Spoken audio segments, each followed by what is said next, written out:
दोस्तों, मैं हूं परविंदर। दोस्तों, आज झारखंड और महाराष्ट्र के चुनाव नतीजे सामने आ चुके हैं। झारखंड में जहां पर इंडिया अलायंस जो है वो जीत रही है चुनाव, वहीं दूसरी तरफ महाराष्ट्र में एनडीए अलायंस को बड़ी जीत मिली है।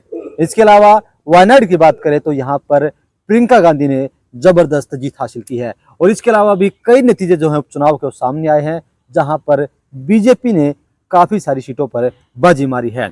इन तमाम विषयों पर चर्चा करने के लिए हमारे साथ भारतीय जनता पार्टी के वरिष्ठ नेता संजय कबलाना हमारे साथ मौजूद हैं। संजय जी, सबसे पहले आपका स्वागत है। आपका बहुत बहुत धन्यवाद। सभी साथियों को नमस्कार। संजय जी, आपसे जानना चाहूंगा, महाराष्ट्र में एनडीए ने जबरदस्त जीत हासिल की, लेकिन एनडीए झारखंड में पिछड़ गया। देखिए, एनडीए ने जो महाराष्ट्र के अंदर सरकार बनाने का काम किया, सभी को बहुत बहुत बधाई, शुभकामनाएं।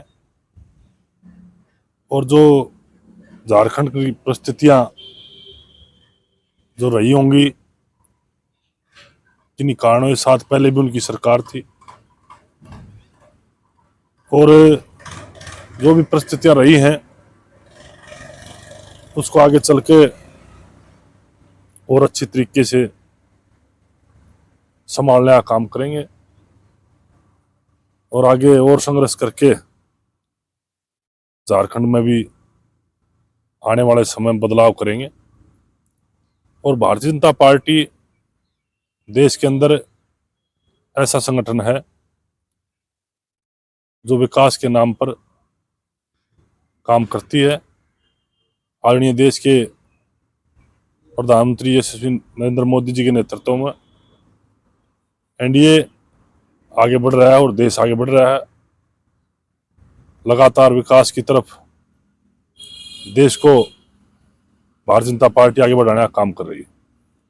पिछली बार भी हमने देखा कि बीजेपी जो है महाराष्ट्र के अंदर बड़ी पार्टी थी, लेकिन सीएम जो है बीजेपी का नहीं बन पाया। और इस बार भी भारतीय जनता पार्टी बड़ी पार्टी बन रही है, तो क्या इस बार सीएम बीजेपी का होगा? देखिए,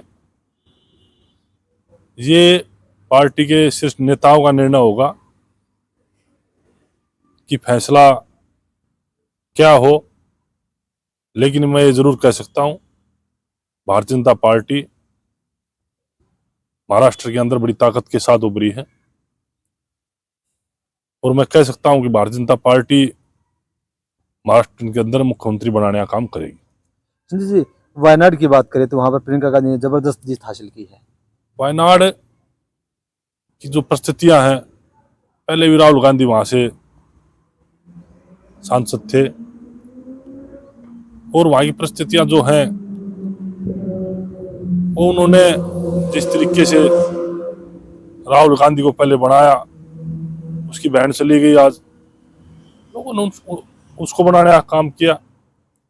वो जनता का फैसला, जनता ने अपना फैसला लिया और प्रियंका गांधी को जिताने का काम कर दिया। संजय जी, थोड़ा हरियाणा के बारे में अगर बात करें तो हरियाणा में इस वक्त खाद की कमी है और किसान बार बार खाद की मांग कर रहा है। विपक्ष भी बार बार इस मुद्दे को उठा रहा है कि थानों में लाइनें लगकर खाद मिल रही है। देखिए, हरियाणा प्रदेश में खाद की कोई कमी नहीं है। कुछ लोग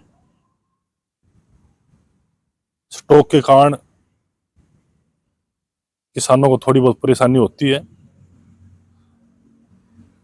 और जब स्टॉक के कारण दिक्कत आती है तो बिजाई का समय होता है, किसानों ने थोड़ी बहुत परेशानी आ जाती है। लेकिन खाद की मैं समझता हूँ कोई कमी नहीं है, और खाद अच्छी तरीके से हरियाणा प्रदेश में मिल रहा है। कांग्रेस ने अभी तक नेता प्रतिपक्ष का चुनाव नहीं किया है। हरियाणा प्रदेश में कांग्रेस पार्टी के जो हालात थे, और जो एक बात कहती थी हमारी सरकार बन चुकी है, और हम जो झूठ की राजनीति हरियाणा प्रदेश में चल रही थी कि अभी नहीं तो कभी नहीं, वो भी जनता ने फैसला दिया कि जो लोग कह रहे थे अभी नहीं तो कभी नहीं, हरियाणा प्रदेश की जनता ने उनकी बातों पर फूल चढ़ाने का काम किया और ये बताने का काम किया कि आपकी बात सच थी कि अभी नहीं तो कभी नहीं। और हरियाणा प्रदेश में हरियाणा की बहादुर जनता ने अपना आशीर्वाद दे करके आदरणीय यशस्वी मुख्यमंत्री नायब सैनी जी के नेतृत्व में तीसरी बार सरकार बनाने का काम किया। जहां से आप चुनाव हारे हैं वहां से डॉक्टर बीर कादियां ने चुनाव में जबरदस्त जीत हासिल की थी, अब उनका नाम नेता प्रतिपक्ष के लिए सामने आ रहा है, क्या देखिए, रोहतक और झज्जर के अंदर परिवारवाद का बहुत बड़ा मुद्दा था।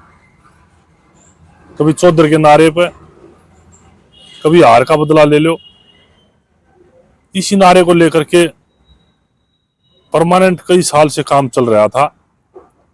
एक परिवारवाद रोहतक झज्जर अंदर बहुत बड़ा था और उस परिवारवाद को, उस गढ़ को तोड़ने के लिए हरियाणा प्रदेश की जनता ने फैसला लिया। और रही प्रतिपक्ष नेता की बात, जब कांग्रेस पार्टी विधानसभा सत्र चल लिया और अपना नेता नहीं चुन सकी, तो आज आप हालात देख सकते हो कांग्रेस पार्टी के हरियाणा प्रदेश में क्या है। और मैं ये कह सकता हूं कि जनता ने कांग्रेस पार्टी को हरियाणा प्रदेश में काटा मार दिया है और हरियाणा प्रदेश में कांग्रेस को बिल्कुल जनता नकार चुकी है। संजय जी, लेकिन कांग्रेस पार्टी तो ये कह रही है कि हरियाणा में जो है ईवीएम की वजह से हारे और वे इस मामले को लेकर हाई कोर्ट पहुंच चुके हैं। जब कांग्रेस हारती है तो ईवीएम का नाम लेकर पुकारती है, जब कांग्रेस जीतती है तो ईवीएम भी ठीक होती है और वो कहते हैं हम जीत गए। जब हार हो जाती है तो ईवीएम की खराबी बताते हैं। बेरी के अंदर कांग्रेस की जीत हुई, ईवीएम खराब नहीं थी। बादली के अंदर जीत हुई, ईवीएम खराब नहीं थी। झज्जर के अंदर जीत हुई, ईवीएम खराब नहीं थी। जब परिवारवाद चल रहा था और लोकसभा चुनाव था, जब दीपेंद्र हुड्डा जी जीते, जो ईवीएम खराब नहीं थी। जब कांग्रेस हारती है तो ईवीएम के ऊपर ठेकरा फोड़ने का काम करती है और कांग्रेस हमेशा झूठ की राजनीति करती है। भारतीय जनता पार्टी ने जो वादे किए थे चुनाव के समय में, उनको धीरे धीरे करके पूरा करने का काम जिस तरीके से भारतीय जनता पार्टी करे, जिस तरीके से सरकार बनने पर आदरणीय नायब सैनी जी ने 25,000 युवाओं को बगैर पर्ची और बगैर खर्ची के शपथ लेते ही नौकरी देने का काम किया। इससे बड़ी बात हरियाणा प्रदेश में 36 बिरादरी की सरकार बनी, इससे बड़ी बात और कोई नहीं हो सकती जो नौजवानों को काबिलियत के आधार पर नौकरी देने का काम किया। संजय जी, आपने बेरी से चुनाव लड़ा था, अब बेरी का क्या होगा? क्या बेरी में विपक्ष का विधायक है, क्या वहां पर विकास के काम होंगे? देखिए, गाड़ी में चारों पहिए एक सार होने चाहिए, लेकिन कहीं ना कहीं बेरी हल्के लोगों ने आज कमी महसूस हो रही है इस चीज की कि हम भारतीय जनता पार्टी का विधायक बना लेते तो विकास और ज्यादा होता।